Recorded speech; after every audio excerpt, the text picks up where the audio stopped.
और अपनी बातों को रखें। आदरणीय संतोष कुमार जी। देखिए हाथ में बना दे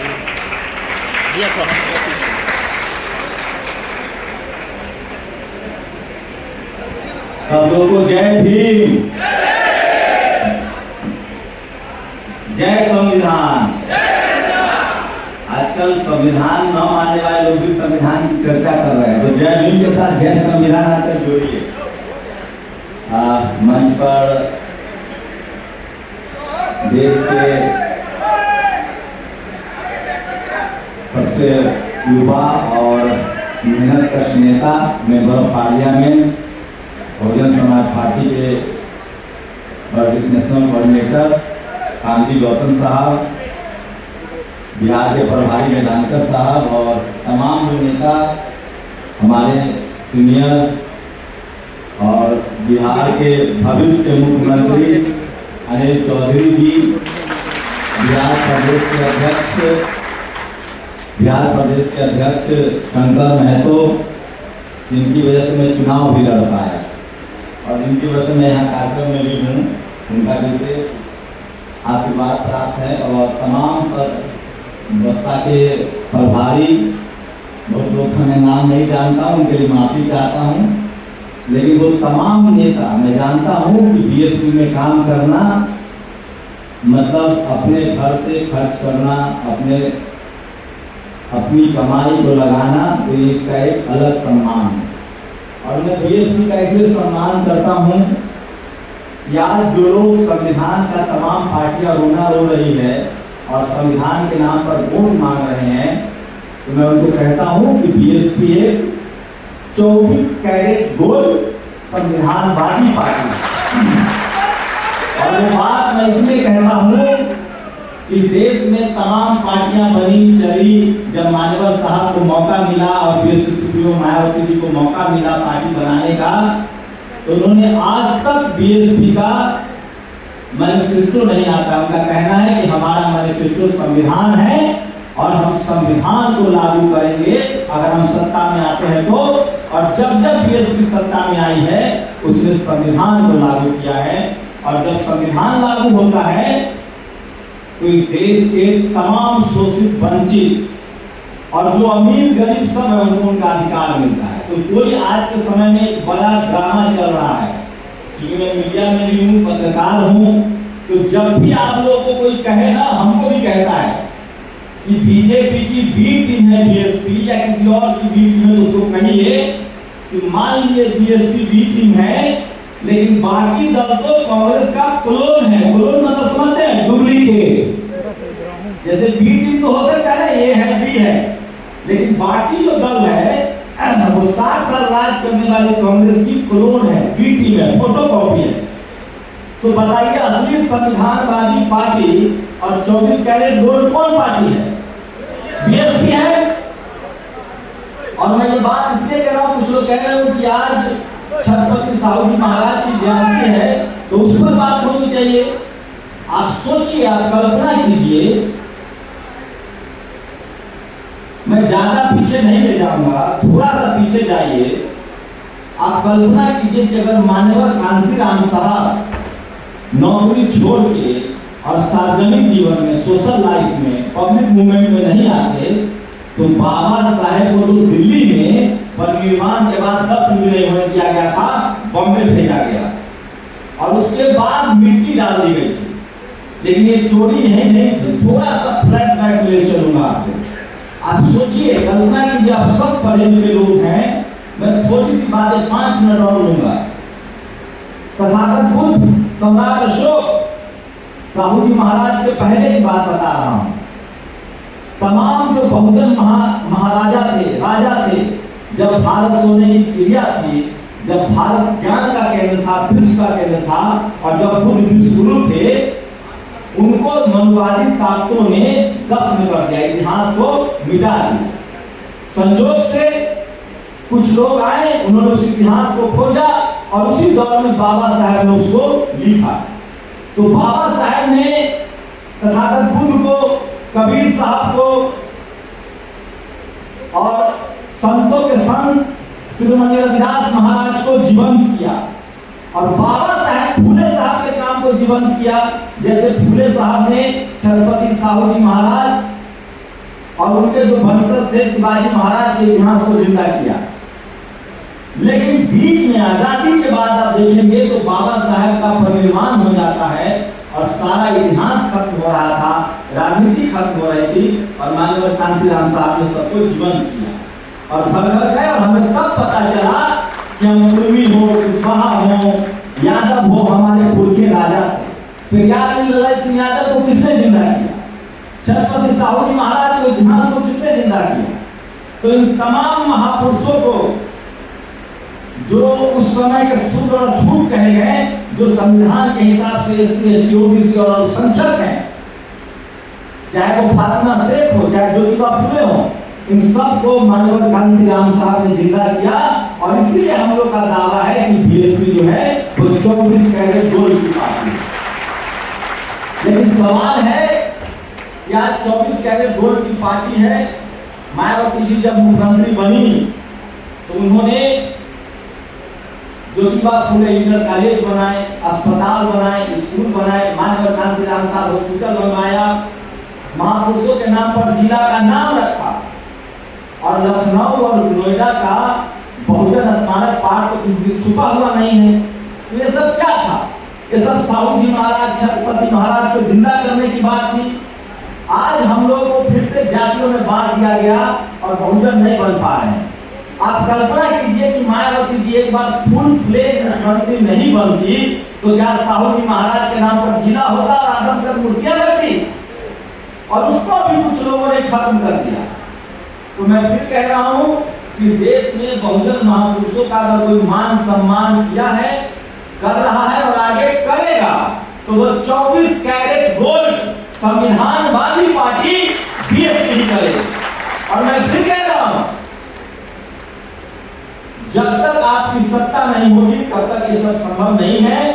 छत्रपति साहू जी महाराज ने बाबा साहब के लिए जो भी किया, जातिगत पहला सर्वे करवाया अपने राज्य में, एक दलित जिनको अछूत कहा जाता था, जिनको शुद्ध कहा जाता था, उनके चाय की दुकान खुलवाए क्योंकि वो राजा थे। और जब तक हम लोग सत्ता में नहीं आएंगे तब तक कुछ नहीं होगा। और हमारे सत्ता में आने का एक ही तरीका है कि तमाम जो बैकवर्ड समाज की जातियां हैं और वो जिम्मेदारी SC समाज के लोग, रविदास समाज के लोग उठा रहे हैं। हमको घर घर जाकर रोज बात करना पड़ेगा। जैसे मैं रोज आपके सामने रोज 365 दिन में वीडियो बनाता हूँ, मुझे फर्क नहीं पड़ता है कि हमें कौन गाली दे रहा है, कौन सुन रहा है, कौन नहीं सुन रहा है। दुनिया की सच्चाई है कि आप एक बार में पत्थर को रस्सी से नहीं तोड़ सकते हैं, लेकिन आप रोज रस्सी उस पर आगे पीछे करेंगे तो पत्थर गिर जाता है। अगर आप बहुजन समाज पार्टी के कार्यकर्ता हैं, बहुजन समाज के सामाजिक आदमी हैं, आप भले पार्टी में ना हो, सामाजिक आंदोलन से जुड़े हैं। मैं भी पार्टी से नहीं जुड़ा हुआ था, अब जुड़ा हुआ हूं।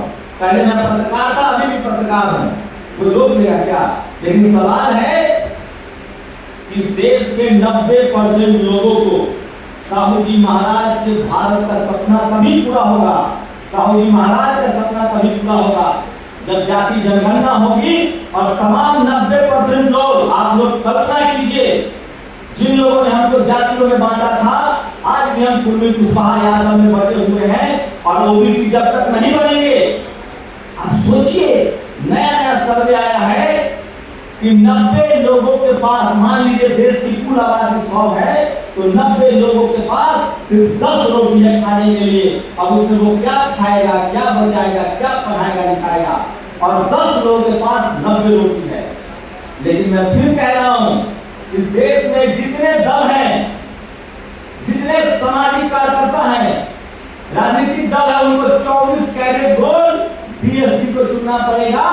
तब जाकर आपके महापुरुषों का सम्मान होगा और तभी आपको संवैधानिक अधिकार मिलेगा और तभी संविधान लागू होगा।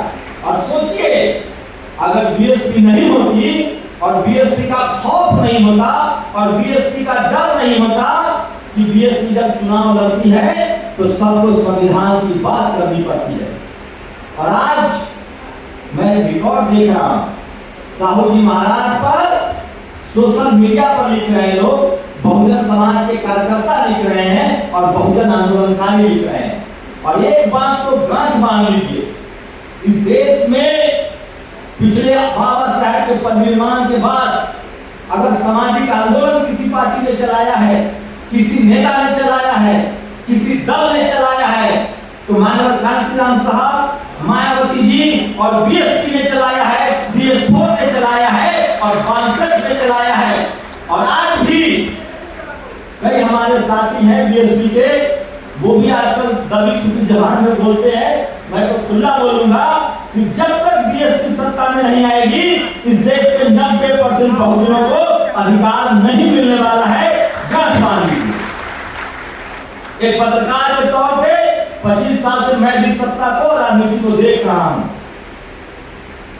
और जब तक सामाजिक आंदोलन वाले लोग, और इसकी जिम्मेदारी बीएसपी के कार्यकर्ताओं को लेनी पड़ेगी, ताकि साहू जी महाराज का भी सपना पूरा हो और इस देश में पूरी तरह से संविधान लागू हो। आप लोगों को लगता होगा कि पैसा नहीं है, संसाधन नहीं है, तो कैसे राजनीति होगी। मुझे लगता है ये सब हम लोग को डराने के लिए किया गया है। हमें डरना नहीं है, पैसे से राजनीति नहीं होती है, पैसे से ही सामाजिक आंदोलन नहीं होता है, उसके लिए जुनून चाहिए। और आप लोग साहू जी महाराज को इतने लोग मानने वाले हैं, और इस देश के तमाम जितने ओबीसी के कितने लोग हैं, हाथ उठाइए। मैं भी ओबीसी हूं। ये जिम्मेदारी हम ओबीसी के लोगों की जिम्मेदारी है, क्योंकि हमारी आबादी 65% है। और जिस दिन इस देश का ओबीसी फूले, पेरियार, अंबेडकर, साहू जी महाराज, मायावती, मानव कांशीराम साहब और बीएसपी से जुड़ गया, तब जाकर इस देश में स्कूल, कॉलेज, पढ़ाई लिखाई, दवाई सस्ता होगा। नहीं तो संविधान के नाम पर जो लोग आज संसद में आए हैं, वो क्या क्या बोल रहे हैं, किसी से छुपा हुआ नहीं है। इसलिए साहू जी महाराज अब नहीं आएंगे, बाबा साहब नहीं आएंगे। अब इसी में से किसी साहू जी महाराज को चुनना पड़ेगा या बनना पड़ेगा, और हम सबको बाबा साहब के विचारों को आगे लेकर चलना पड़ेगा। और बिना झिझक, बिना लाज शर्म के, बिना किसी की बात को सुने हुए रोज एक एक आदमी को जोड़ना पड़ेगा। और तमाम एससी, एसटी, ओबीसी के लोग, अल्पसंख्यक समाज के लोग और जो गरीब लोग हैं, उनको बताना पड़ेगा कि संविधान के नाम पर आज आपका अधिकार छीना जा रहा है। गरीब अब पढ़ नहीं सकता है, शिक्षा के बजट में 7% कटौती हुई है। आपको एमपी मेंबर ऑफ पार्लियामेंट जो है हमारे राज्यसभा सांसद को बताएंगे, वो कल भाषण देकर भी आए संसद में कि शिक्षा सबको एक बराबर कर दिया जाए। बहुत बुरी स्थिति है। और इस देश में आज भी मैं कह रहा हूं, इस देश में बहाना है कि बीजेपी सत्ता में है। सत्ता में आज भी कांग्रेस और उसी के भाई बंधु बैठे हुए हैं जो 7 साल से सत्ता में कर रहे थे। 130 से ज्यादा सांसद कांग्रेस का बीजेपी में गया हुआ है। तमाम ये जो दल हैं, इनके लोग कल इस पार्टी में, कल उस पार्टी में, परसों उस पार्टी में जाते हैं। बीएसपी का कोई इक्का दुक्का अफसरबाजी होता होगा जो पार्टी बदलता है। बीएसपी के लोग जो आते हैं, वो अपना जीवन पार्टी को देते हैं, सामाजिक आंदोलन को देते हैं। और मैं फिर कह रहा हूं, जब इतिहास लिखा जाएगा तो सबसे ज्यादा 24 कैरेट गोल्ड संविधान पार्टी बीएसपी होगी और आपको फख्र होगा। इसलिए अनिल भाई का भी हाथ मजबूत कीजिए आप लोग बिहार में, और अभी से लग जाइए। विधानसभा का चुनाव है और आप चाहते हैं कि साहू जी महाराज के नाम पर चौक चौराहे का नाम पड़े, स्कूल कॉलेज का नाम पड़े, आपके मान सम्मान हो, आपके पुरखों का, चाहे सम्राट अशोक हो, चाहे साहू जी महाराज हो, तो उसके लिए सत्ता में आपको आना पड़ेगा। और सत्ता में आने के लिए अंतिम बात कह रहा हूं, और कुछ नहीं चाहिए। इस देश का दलित, पिछड़ा, किसान, आदिवासी, अल्पसंख्यक, गरीब सबसे ज्यादा मेहनत कश है। खेत हम जोतते हैं, ट्रेन हम चलाते हैं, पत्थर हम तोड़ते हैं, एक काम हम लोगों को नहीं आता है, मुंह चलाना। जिस दिन हम लोगों ने बोलना शुरू कर दिया, जबान चलाना शुरू कर दिया, उस दिन हमारी सत्ता होगी। और एक आखिरी लाइन कह रहा हूं कि सोशल मीडिया का जमाना है। जितने लोग यहाँ बैठे हुए हैं, आप लोग एक एक तस्वीर लीजिए और एक एक तस्वीर उठा के लीजिए और अपने ट्विटर पर, फेसबुक पर पोस्ट कीजिए। अगर आप जमाने के हिसाब से नहीं चलेंगे तो आप पीछे पड़ जाएंगे। अब बैलगाड़ी से दिल्ली नहीं जा सकते हैं आपको हवाई जहाज या ट्रेन लेनी पड़ेगी। अब सोशल मीडिया का जमाना है, आप काम करें ना करें प्रचार करना पड़ेगा। और हम लोग तो मेहनत कश लोग हैं, अगर चाहते हैं कि आज कल जिस तरह से वीरांगना फूलन देवी की जो शहादत दिवस है वो ट्विटर पर ट्रेंड कर रहा था, तो फूलन आज साहू जी महाराज के फोटो को सब लोग शेयर कीजिए ताकि दुनिया को पता चले और पूरा देश को पता चले कि बिहार में बीएसपी का झंडा बुलंद हो रहा है और तमाम बहुजन महापुरुषों का सम्मान का जिम्मा बीएसपी ने उठाया है। और बिहार में बीएसपी को भी मजबूत कीजिए, समाज को मजबूत कीजिए, महापुरुषों का सम्मान अपने आप मिलेगा। ये लंबी लड़ाई है, लेकिन इतना ही करना है आपको कि रोज सुबह शाम परिवार भी चलाना है, घर भी चलाना है, और 1 घंटा सुबह और 1 घंटा शाम जवान भी चलाना है। और सबके सामने बीएसपी बहुजन महापुरुषों की बात को आपको कहना है, बोलना है। और आपको सोशल मीडिया प्लेटफॉर्म है, अगर आप उस पर नहीं बोलेंगे, नहीं लिखेंगे तो हमारे हक अधिकार नहीं मिलेंगे। आप लोग मेरी बातों से सहमत हैं तो एक बार जोर से बोलिए,